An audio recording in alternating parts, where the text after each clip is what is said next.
calling you to do sounds like you're asking, Dylan, maybe you can tell us in the comments, that you're asking, like, what am I supposed to do with my life? And that's a little bit different. You know, Louis Giglio said this in 2012, I think, at Passion City Conference, the same people that, you know, make this Bible.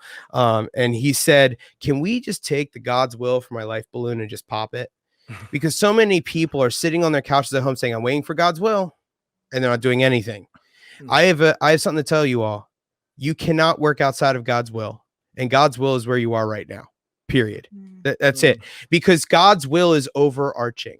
Yes, there are certain things that God desires for your life, and your life would be better if you did it.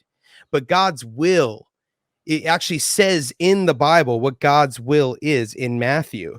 In Matthew, I'm going to ad lib it because I can't find it off the top of my head. I'll give that again and put it in the comments. Jesus says, the will of the Father.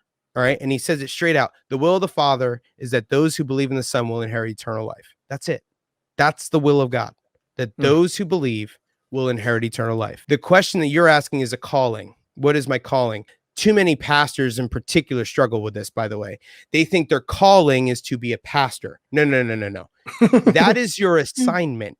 Your assignment at this time is to be a pastor. Your calling's deeper. Your calling, let me say this, chat. Your calling is not dependent on an assignment. It is not dependent on something that you are doing. Your calling is overarching.